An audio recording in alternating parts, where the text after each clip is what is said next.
GT216X rear tyre got a very high profile as riders like Jarvis, Walker, Alfredo Gomez and Andreas Lettenbichler used it to great effect in extreme enduros.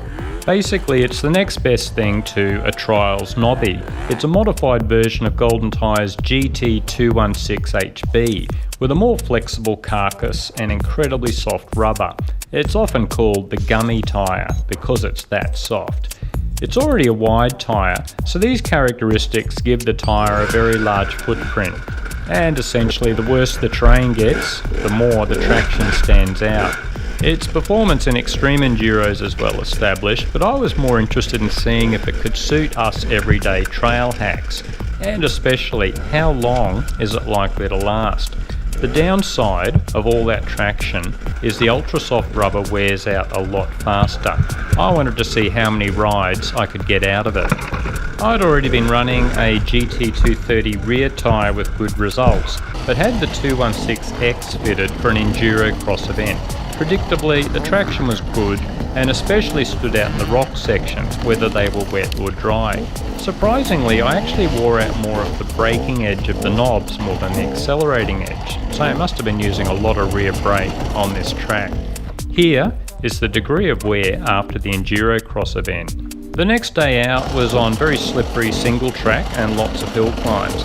Even with the leading edge of the knobs rounded off, the grip was great in slick terrain, no doubt due to that huge footprint.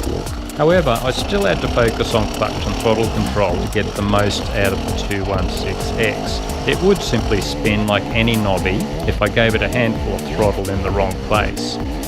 It felt like an unfair advantage on the hill climbs. I noticed quickly I didn't need to put as much body weight over the rear with this tyre, which helped a lot with keeping the front wheel more planted.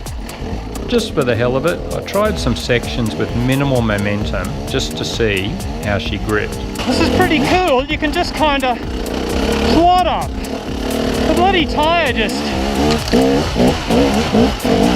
until it loses balance, the tyre just bloody grips.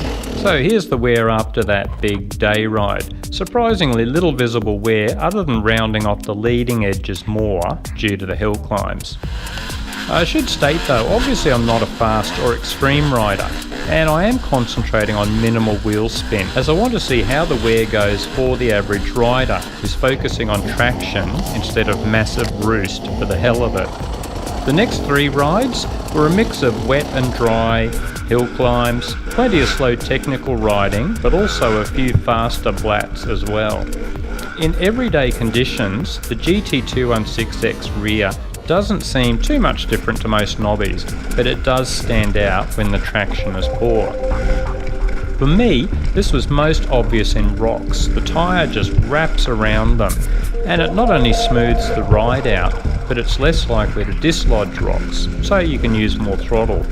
It got even better on wet rocks. Just kept waiting for the rear to spin, but it gripped almost as well as a trials tyre on a trials bike does. So here's the wear after 4 rides now. The knobs have lost about 1/3 of their height. They're quite rounded on the leading and trailing edges, but still gripping well. I'm starting to think the knobs are so flexible that the edge doesn't really matter that much, as the knobs are flexing this way and that constantly anyway. So I'd predict I have another 4 good rides out of this before she's down to say 1/3 rubber. It may go further if the grip is still good then. I'll find out soon.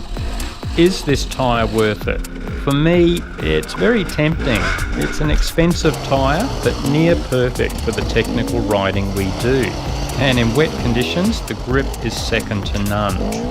And I think the tyre does last reasonably well if you aren't heavy-handed on the throttle and you're focused on traction.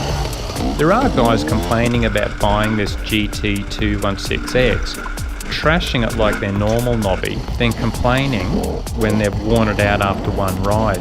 It simply isn't made for roost fiends.